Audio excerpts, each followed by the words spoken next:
2021 में चाहे जो भी आ जाए, बीजेपी के जितने भी लोग आ जाए, दिल्ली पैसेंजर बन गए थे। मोदी चाहे जितने बड़े एक्सपर्ट हैं इलेक्शन के, आप यकीन रखें 2021 में फिर ममता बनर्जी सरकार में आएगी और ममता बनर्जी 2 पैसा अगर महीना हम लोगों को मिलता है किसी काउंसलर को, ये आवाम का पैसा है, आवाम परेशान हो, इसलिए हम क्या प्रयास नहीं। मैं भी एक मिल मजदूर का बेटा हूँ, आप ये ना समझें। इसी टमाटर झूठ में एक कोई सवाली पार्ट है, मैं देखा भी नहीं हूँ। मेरे वालिद काम किया करते थे, हम लोगों ने जो कुछ किया है मेहनत से किया है। नमस्कार नाज़रीन, आप देख रहे हैं इंडिया न्यूज़। मैं आपका होस्ट नूर आलम। कमट्टी म्यूनिसिपल के चुनाव 27 फरवरी को होने हैं और 1 से 35 जो वार्ड है, सबसे जो वार्ड है जो मोस्ट वेटिंग वार्ड है, वार्ड नंबर 4 है, जहाँ पे बहुत ही एक कद्दावर और दिग्गज नेता जो काफ़ी सालों से सियासत की दुनिया में है और कमट्टी वासी उन्हें एक सियासतदान के तौर पे जानते हैं, वो कलामुद्दीन अंसारी हैं। ये सिटिंग काउंसलर थे वार्ड नंबर 6 के और कमट्टी म्यूनिसिपल के CIC भी थे, लेकिन ये वार्ड लेडीज़ वार्ड होने के बाद इनकी पार्टी ने 4 नंबर वार्ड पे कंटेस्टेंट बनाया है। आइए हम बात करेंगे और जानने की कोशिश करेंगे कि कलाम साहब अपने वार्ड में किन मुद्दों पर इलेक्शन लड़ने जा रहे हैं। कलाम सर, इंडिया न्यूज़ में बहुत बहुत स्वागत है आपका। जी शुक्रिया। क्योंकि आप 6 नंबर के कैंडिडेट थे और इस बार आपको 4 नंबर में जगह दी गई है, तो आप अपने वार्ड में किन एजेंडों के साथ, इंतखाबी एजेंडों के साथ चुनाव लड़ेंगे? देखिए, हमारा एजेंडा कोई नया नहीं है। आप जानते हैं कि हमारे जो दल की नेत्री हैं श्रीमती ममता बनर्जी, उनके एजेंडा ही पर हम लोग चलते हैं और उन्हीं के काम को आगे बढ़ाते हैं। जहाँ तक 4 नंबर का सवाल है तो उसका भी यही है कि जो एजेंडा उनका है, कन्याश्री है और आपको रूपश्री है या अभी जो लक्ष्मी भंडार वगैरह है, ये सब काम के लिए हम लोग हर रोज पूछा रहते हैं। और खासकर 4 नंबर वार्ड ही में यूनियन कॉलेज पड़ता है और करीब 6 और 7 कई वार्ड का काम वहाँ होता है। उस काम में हर वक्त बिला नागा मैं हाजिर रहता हूँ। ऐसा है कि सरकार खर्च नहीं देती है, जो वॉलंटियर हैं उन तमाम का खर्च भी पेड करता हूँ, ताकि ज़्यादा से ज़्यादा लोग कम कर सकें। ज़्यादा से ज़्यादा हमारी माएँ बहनों को जो ये लक्ष्मी भंडार वगैरह है वो ज़्यादा से ज़्यादा घर में पहुँच सके, इसके लिए हम लोग उत्साह हैं। आपका कहना है कि मैं अपने वार्ड के अलावा दूसरे वार्ड का भी लोगों का काम बगैर तफरीक व मज़हब मिल्लत में काम करता हूँ, जबकि आपके मुखालिफिन का कहना है कि आपने अपने वार्ड में ही तरक्याती काम नहीं किए। क्या बोलना चाहेंगे? मुखालिफिन बहुत कुछ बोलते रहते हैं मेरे बारे में, ये अलग बात है। और मैं दूसरे वार्ड का काम किसी दूसरे वार्ड में जाकर नहीं करता। ये ज़रूर है किसी भी वार्ड का, 1 से 35 वार्ड का कोई भी आदमी अगर वो काम चाहता है, मेरे करीब आता है, तो मैं कोशिश करता हूँ कि उसे काम करूँ। और अगर मेरे लायक नहीं है तो किस तरह से होगा उसको मैं गाइड करता हूँ, किस तरह कराइए। यहाँ काम का लेकर कोई भेदभाव नहीं है, कलर नहीं है, कौन पार्टी का है, ये कभी मैंने नहीं देखा। इस वजह से मुखालफिन क्या कहते हैं, मुखालफिन आपके बारे मुखालफिन क्या कहते हैं? आपने अपने वार्ड में तरक्याती काम नहीं किया, जो डेवलपमेंट का काम होना चाहिए जो काउंसलर के जरिए, वो हुआ नहीं। जी, म्यूनसिपल के जरिए डेवलपमेंट का काम होता ही रहता है। अभी देखिए जो बोल रहे हैं वो सही झूठ है। जिस तरह आप देखिए, आज से 4-5 माह पहले से लेकर बेलघरिया बोलिए, एरिया बोलिए, दक्षिणेश्वर बोलिए, कमाटी बोलिए, तमाम रास्ते खराब पड़े हुए थे। मगर मैकेंजी रोड जो वार्ड नंबर 6 की रुझान है, आप कल भी देखे होंगे, आज भी देखे होंगे, हाँ एकदम पुख्ता है, बड़े ड्रेन बना दिए गए हैं। ये कोई बात नहीं है, कोई परेशानी नहीं। आपका कहना बिल्कुल दुरुस्त है, लेकिन एक तरफ और भी लोगों का इल्ज़ाम है कि आपके जो वार्ड में, आपके इलाके में जो तशद्दुद हुआ या होता है, कहीं ना कहीं इसके जिम्मेदार आप हैं। क्या बोलेंगे इसके बारे में? देखिए, बहुत सारी बातें हैं जो हर कुछ मीडिया के सामने नहीं बोला जा सकता, मगर मैं कोशिश करूँगा ये समझाऊँ आपको कि मैं आज से नहीं, यहाँ पर मैं अपने 30 साल की उम्र से ही कमेटी के पॉलिटिक्स में एक्टिव हूँ। ये नहीं घर में बैठ कर यहाँ रास्ते पर आज भी हूँ। तो इस वजह से हमारी लाइफ में, और मैं ये समझता हूँ, मेरा ये मानना है कि सियासत में तशद्दुद की कोई जगह नहीं होनी चाहिए। जो लोग सियासत में तशद्दुद करते हैं वो आने वाले दिन में मिट जाते हैं, उनकी कोई हकीकत नहीं रहती, लंबे दूर तक नहीं चल पाता। नहीं चल पाता। तशद्दुद और सियासत 2 चीज़ है। सियासत खिदमत के लिए होता है, तशद्दुद अपने मफाद के लिए लोग करते हैं। इस वजह से मैं समझता हूँ कि सियासत करने के लिए तशद्दुद की कोई ज़रूरत नहीं है। अगर लोग बोलते हैं तो उनकी अपनी राय होगी, लेकिन मेरे ज़ात पर या शख्सियात पर या मेरे करीब रहने वालों पर ये कभी भी ज़िंदगी में प्रूफ नहीं कर पाएंगे कि हमारी तरफ से कोई तशद्दुद होता है, बल्कि उल्टा मेरे पर किया जाता है। आपने सुना होगा, आपने खुद ही आपके अखबार में आपने डिक्लेरेशन दिया था मेरा, हाँ, कोई भी कुछ हो मेरे पर डाल दिया जाता है। मगर ये है कि कभी वो ठहर नहीं पाता, चाहे जैसे भी हो, फिर साबित होता है कि इल्ज़ाम लगाने वालों ने जो लगाया है बिल्कुल बेबुनियाद है। यही साबित हुआ, आज भी वही है। अगर लोग बोलते हैं तो उनकी अपनी सोच है, उसे हम क्या कर सकते हैं। आप अब प्रचार शुरू कर चुके हैं, लोगों के दरमियान भी जा रहे हैं, तो आपके जो वोट मांग रहे लोगों से, आवाम आपके किन कामों को देख करके वोट दे? क्योंकि आपने काफ़ी सालों से काउंसलर का भूमिका बखूबी निभाया है, तो आपके किन कामों को देख करके आवाम आपको वोट दे? मेरे कामों के लिए थोड़ी आवाम को इंतजार करनी होगी। मेरे ख्याल से बरोज़ जुमा आयरन मैन एक हैंडबिल निकलेगा। ज़ुबानी कितना मैं बताऊंगा बैठकर, कुछ बताएं हमारे तो आप देखिए, वार्ड और कमेटी की बात छोड़ दीजिए, आप देखें कब्रिस्तान आपका है, कमेटी आज आबादी इतनी बढ़ चुकी है कि वहाँ पर ज़मीन के लिए काफ़ी परेशानी है। तो हमारा कब्रिस्तान बोसीदा हुआ करता था, आपने देखा होगा अखबारों में या मीडिया में कि सांप निकलते हैं, कुत्ते कब्रिस्तान में चले आते हैं और सारे जानवर ढूंढ जाते हैं, भैंसें ढूंढ जाती हैं, वाल वगैरह टूटा हुआ था।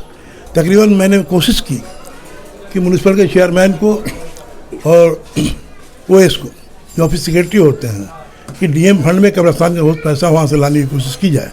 बहरहाल उन लोगों ने कोशिश की, एक बार तकरीबन 18 लाख रुपया और एक बार कुछ जो लाया, यानी कुल मिलाकर 29 लाख रुपया आए, जिससे तमाम पोसीदा जो 5 मील था, वाल था, सबको तोड़वा दिया गया, नए सिरे से एकदम बुनियादी तरीके से उसकी पूरी वालिंग की गई। आपने कब्रिस्तान की बात कही, जो शेड लगा है, कुछ लोगों का यहाँ है कि शेड बहुत और दूर तक पास हुआ था, लेकिन वहीं तक जाकर महसूस नहीं, शेड की बात ये किसी की सोच नहीं है।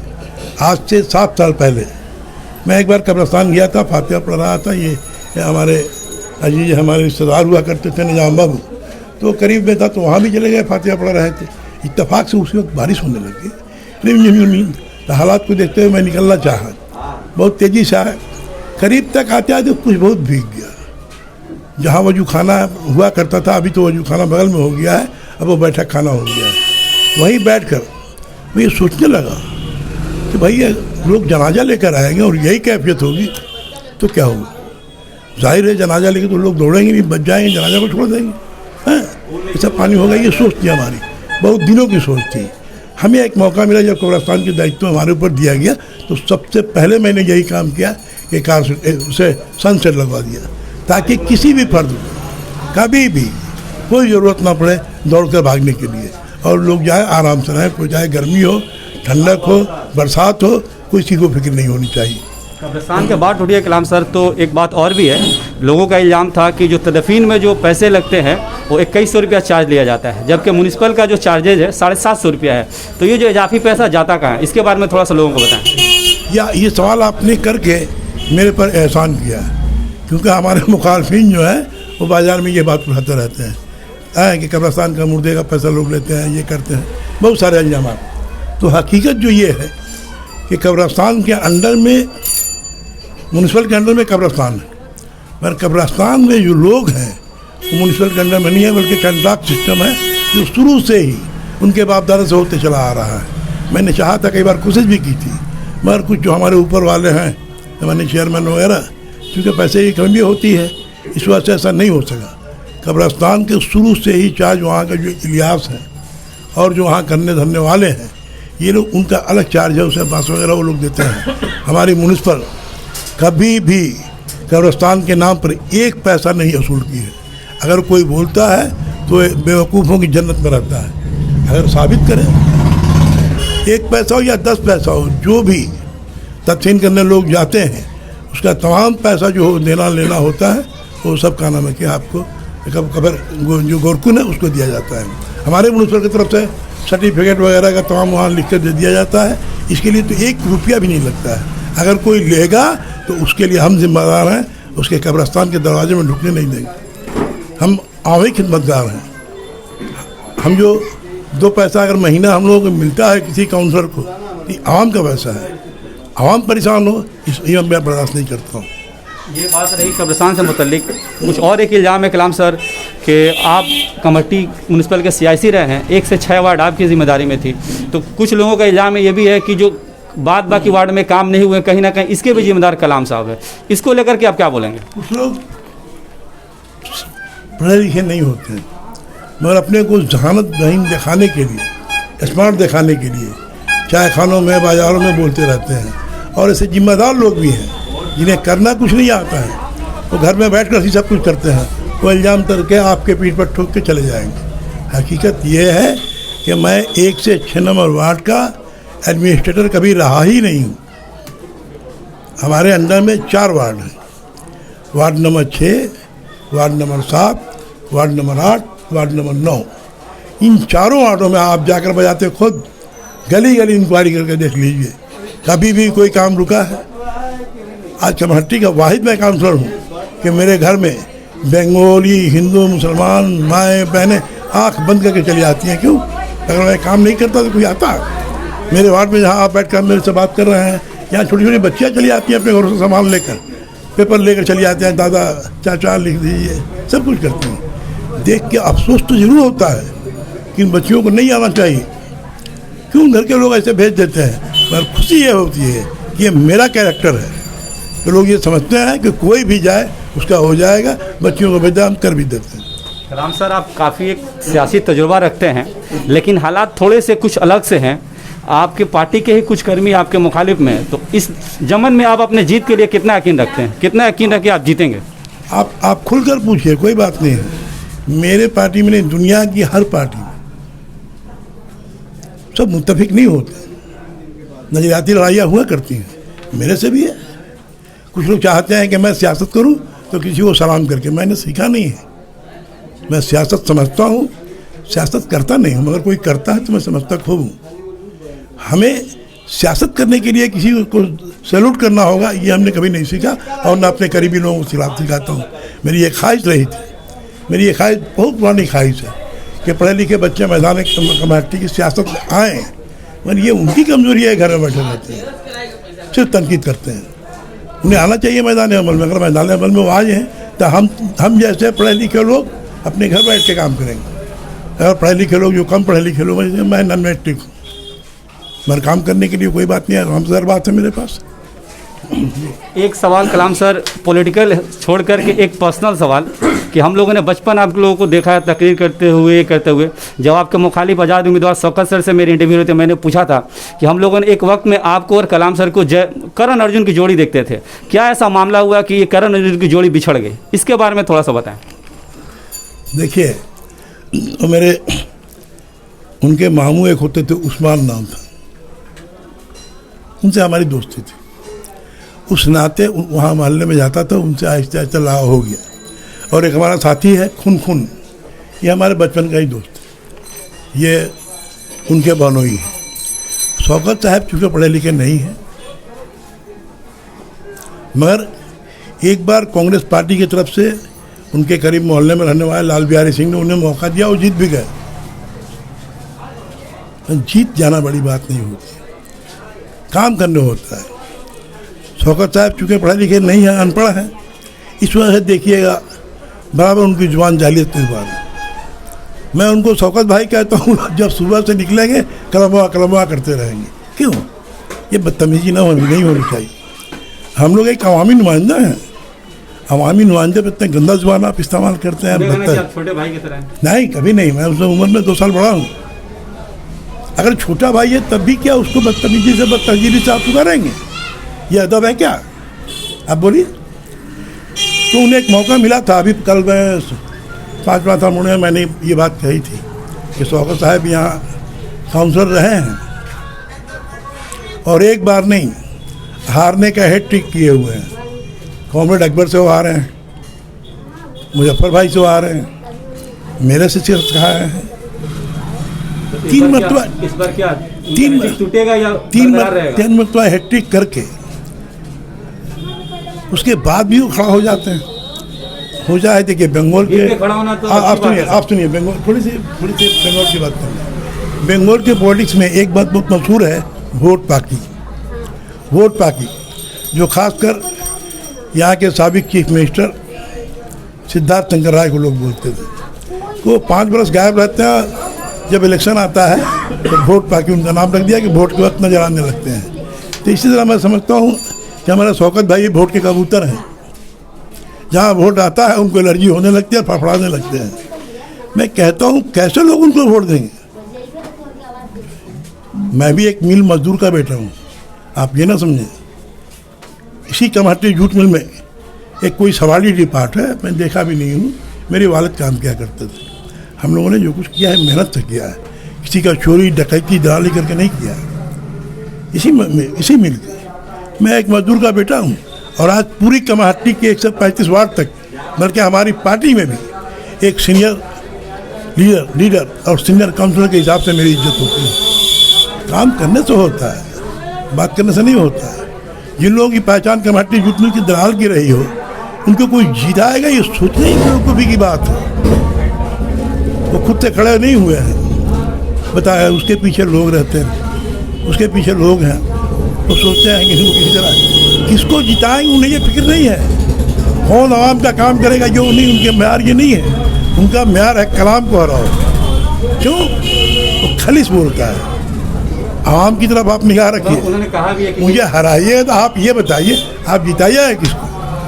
तब वो बोल रहे हैं चाहे असलमा को चाहे शौकत को, उनके लोग प्रचार कर रहे हैं। हमारे पार्टी का उनका लड़का हमारे पार्टी का कमेटी जूट मिल का यूनियन का सेक्रेटरी है।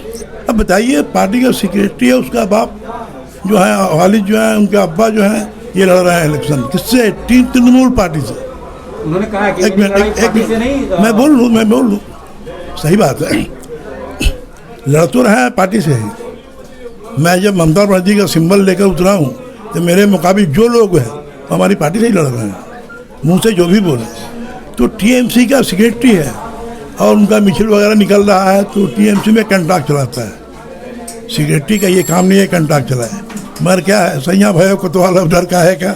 हाँ, पार्टी का रनिंग पार्टी है, उसमें मज़ा लूट रहे हैं और वहाँ से कंट्रैक्ट लेबरों को भेज रहा है कि जाओ जाओ अब्बा के जुलूस में जाओ। पहले साथ में था, जब मैंने 12 कई जगह कह दिया कि शर्म नहीं आती है, उनके अब्बा इलेक्शन लड़ रहे हैं और साथ साथ घूम रहे हैं, जबकि हमारे पार्टी के यूनियन के सेक्रेटरी हैं, तो रह पाएंगे क्या। तो ये सब कैरेक्टर जिन लोगों का है वही मेरे पर कीचड़ उछालते रहते हैं और कोई बात नहीं है। और कुछ आखिरी सवाल कलाम सर कि मेरे चैनल के माध्यम से आप कमेटी के लोगों को और खासकर अपने वार्ड के लोगों को क्या मैसेज देना चाहेंगे? देखिए मेरा वार्ड तो 6 नंबर वार्ड हुआ करता था, मैं इसी वार्ड से पहचाना गया, ये सही है। और मैंने कल बरसरेआम इसे पहले भी कह चुका हूँ कि मेरी एक दिन ऐसा आ गया, सियासत की दुनिया में रहते रहते सीपीएम के चक्र भी मैं पड़ गया, मैं बुरी तरह फंस गया था। उससे जब मैं निकला तो अपने को स्टैंड कैसे करें ये फिक्र में था। तो किसी तरह भी ममता बनर्जी हमारी पार्टी के सुप्रीमो में है, उनको 1999 में, क्योंकि 98 में चक्रव्यूह से निकला था, हम लोगों को दी है। आप फिर क्यों पोस्टपोन हुआ?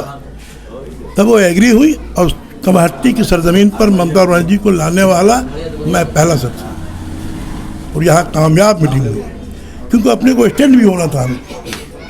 ऐसे ऐसे करके मैंने अपने को स्टैंड किया, लेकिन फिर भी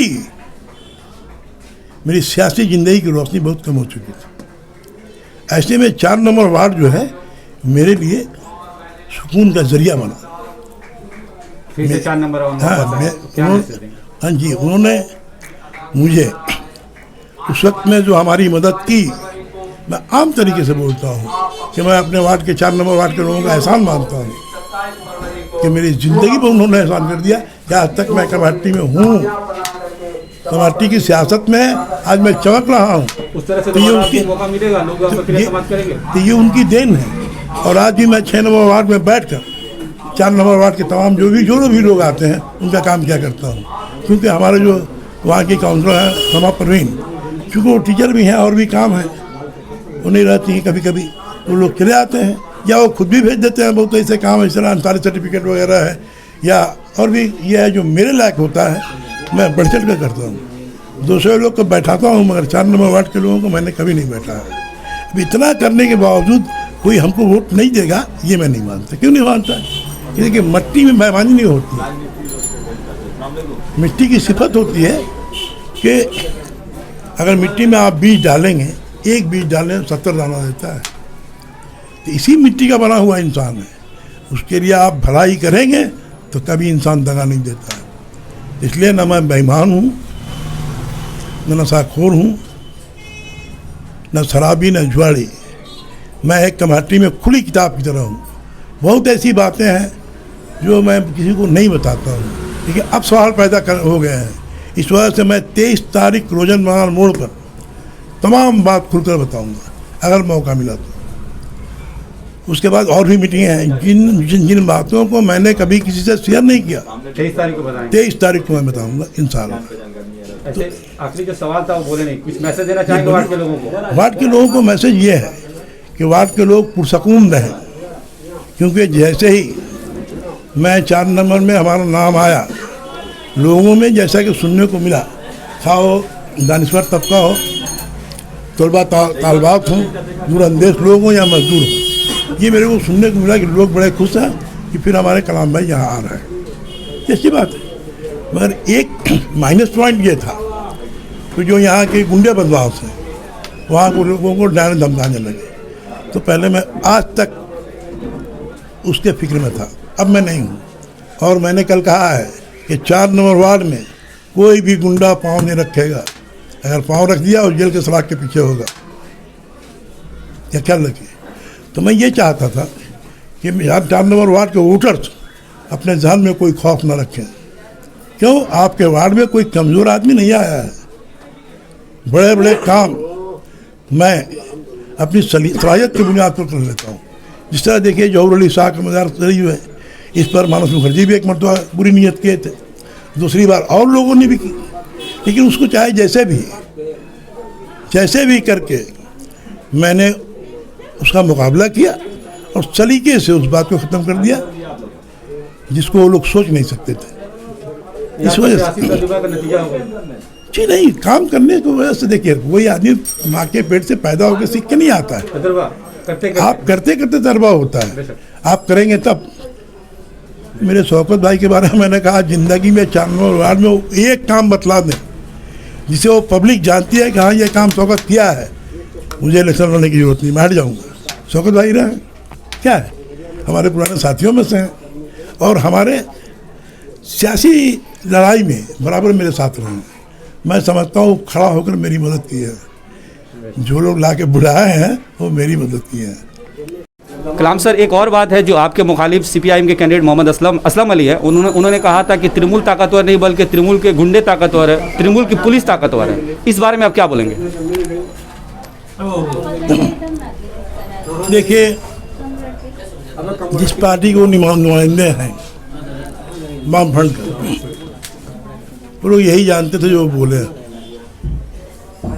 हम जिस पार्टी के नुमाइंदे हैं, सरकार में हमारी मुख्यमंत्री हैं ममता बनर्जी। आपको यही मालूम क्या, सारे बंगाल को मालूम है कि जब वो इलेक्शन लड़ने चली हैं तो पहले बोली हैं बदला नहीं, बदलाव चाहते हैं, और बदल कर दिखा दिया कि एक पार्टी को उन्होंने जन्म दिया और 11 साल के अंदर सरकार में आ गए। तो उनके अज़्म की बात है, इसलिए मैं उनका फ़ैन हूँ। क्योंकि उम्र मुझसे वो छोटी हैं, मैं उसका फ़ैन हूँ। तो इस वजह से असलम साहब जो बोल रहे हैं बिल्कुल गलत है, क्योंकि हम लोगों का काम जो है, आप देखिए नरेंद्र मोदी जी, अमित शाह, JP नड्डा और यूपी के जालिम चीफ मिनिस्टर योगी, ये लोग पश्चिम बंगाल को बाहर ले जाने की बात कर रहे थे। 200 सीट से कम नहीं लेंगे। और BJP मीडिया इसकी पूरी प्रचार में लगी हुई थी। हमारा लड़का बबलू अंसारी आया कि BJP की मीडिया जो है बहुत बुरी तरह पर ये कर रही है। तो हमने कहा तो लोग भिड़ जाओ, मैटर हम दे देंगे। पहला मैटर हम लिखे 2011 में पश्चिम बंगाल की मुख्यमंत्री ममता बनर्जी थी। 2016 में फिर बंगाल की मुख्यमंत्री हैं और उम्मीद करते हैं कि 2021 में आप पत्थर की दीवार पर लिख दो तो 2021 में चाहे जो भी आ जाए, बीजेपी के जितने भी लोग आ जाए, दिल्ली पैसेंजर बन गए थे, मोदी चाहे जितने बड़े एक्सपर्ट हैं इलेक्शन के, आप यकीन रखें 2021 में फिर ममता बनर्जी सरकार में आएगी और ममता बनर्जी है। तो हमारी पुलिस की जरूरत कहाँ है? पूरे मिलिट्री उतार दिया था गली गली। आप तो जानते हैं कि इलेक्शन में यहाँ अमित शाह ने क्या किया था। लेकिन कलाम साहब एक और बात है, अभी 2 दिन पहले आप खबर सुने होंगे, एक अनीस खान स्टूडेंट है हावड़ा अमता का, उसको कुछ पुलिस और सिविक पुलिस रात 1:30 बजे उसके घर जाते हैं और कुछ देर बातचीत करने के बाद वो लड़का 3 तमाले से नीचे फेंक दिया जाता है और उसकी मौत हो जाती है। इसको लेकर के पूरे बंगाल में प्रोटेस्ट हो रहा है, क्या बोलेंगे इसके बारे में? इसके बारे में मुझे पूरी मालूमात नहीं है कि वाकया क्या था। अगर इसके बारे में पूछना है तो हमारे नेता हैं, मदन मित्रा हैं, हमारे यहाँ के विधायक हैं, हमारे MP हैं, सौगत राय हैं, इनसे आप पूछिए, वो जवाब देंगे। अभी फिलहाल इलेक्शन है, इसके मुतल्लिक आप जो भी बोले। तो मैं बता रहा था कि असलम जो बोले हैं बिल्कुल बेबुनियाद है, इसकी कोई बुनियाद नहीं।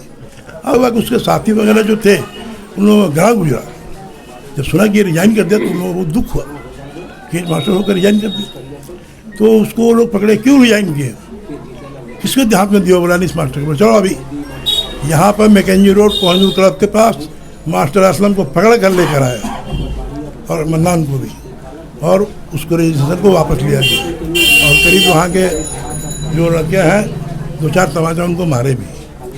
क्या कैरेक्टर है, कैरेक्टर है। शादी कई ठो शादी रचाना इंसानियत की खिदमत नहीं है, टमाटर की खिदमत नहीं है, वाट की भलाई नहीं होगी इससे। अगर आप करना जानते हैं, और उनमें दम था, उनकी पार्टी में दम था। मेरे भी उस पार्टी में बहुत लगाव के लोग हैं, वामफ्रंट के लोगों में। यहाँ हमारी पार्टी TMC के लोग नहीं, मगर जो गुंडे बदमाश मफादपरस्त होते हैं अपने को दिखाने के लिए कि हम TMC का बड़ा हमदर्द हैं। यहाँ एक CPM का नौजवान है अयूब, अच्छा लड़का है, हमारे बंधु का लड़का है, हमारे सियासी बंधु रबुद्दीन है, उसको मारा गया। असलम एहतजाज क्यों नहीं किया? मास्टर इंजीनियरिंग कॉलेज में पढ़ाते हैं, क्या नाम बोलो? नहीं, इसराफिल, उसको बेइज्जत किया गया। मानस मुखर्जी तक नहीं आया और मानस नाम के माला जपते हैं। फिर रबुद्दीन को भी टॉर्चरिंग किया गया। मैं पूछना चाहता हूँ असलम साहब को, इतनी हिम्मत है, कलेजा था और आम की खिदमत, अपनी पार्टी की खिदमत करना चाहते थे और 2 लफ्ज़ बोले होते, ऐसा नहीं हुआ। क्यों? मेरे सियासी कैरेक्टर क्या देखते हैं? मैं खुली किताब की तरह हूँ भाई, सभी जानते हैं मेरे को। मुझ पर कितने किस्म के बुलंद तो कोई मानता है क्या? अभी क्या है कि देखिए, हमारे मुक़द्दस किताब में लिखा हुआ है, वला तक़रबू सलात, ना जाओ नमाज के करीब, इसको चिल्लाइएगा और बात का मिसरा नहीं बोलिएगा, बात की आयत नहीं बोलिएगा, धोखा होगा। जबकि पूरा है वला तक़रबू सलात व अंतुम सुकारा, कि नशे की हालत में नमाज के करीब मत जाओ। पर आदि अगर आज पड़ेगा तो कुफ्र है, हक को छुपाना ही कुफ्र है, कुफ्र करने वाला ही काफिर है। आपका कहना है कि तो मेरा कहने का मतलब आप नहीं समझ पा रहे हैं। मैं ये कह रहा हूँ जो आज ढोढोरा पीटा जा रहा है आगजनी का, जो सवाल आपको करना चाहिए था आपने नहीं किया, चूक गया। ये जलाया गया, वो जलाया गया, ये हुआ, सब हंगामा किया गया। हाँ, 17 जनवरी, जबकि मैंने इस आगजनी के वाक़े को माइक बांधकर अपने मोहल्ले में तमाम लोगों के सामने मैंने मजम्मत की थी।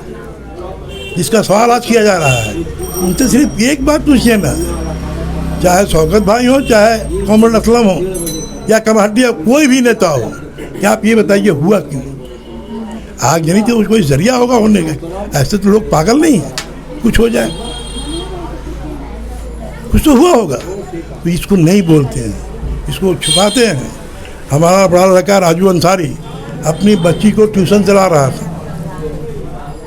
और उस पर हमला किया गया, उसको मारा गया बुरी तरह। अल्लाह की मेहरबानी, जहूर अली साहब का करम है कि उसकी जान बच गई। ठीक है, इसके एतदाद में उसके जो साथी हैं वो सब कुछ कर बैठे, मगर ये भी ख्याल रहे, वो भी गलत था तो ये मैं ये भी ख्याल रहे कि मेरे खानदान का एक फर्द भी उसमें शामिल नहीं था। जवाब पूरी है, क्यों कि राहत इंदौरी की इस शेर पर मैं यकीन रखता हूँ कि यकीन रख मैं तुझे लाजवाब कर दूंगा और तेरा सवाल ही तेरा जवाब कर दूंगा। बस सलाम, शुक्रिया। ये थे कलाम साहब, जिन्होंने हमारे बहुत सारे तीखे सवाल के जवाब दिए, अपने एक्सपीरियंस को रखा और इनका अपना पॉइंट ऑफ व्यू रख रहा। आप देख रहे थे इंडिया न्यूज़, देखने के लिए धन्यवाद। आपका दिन शुभ हो।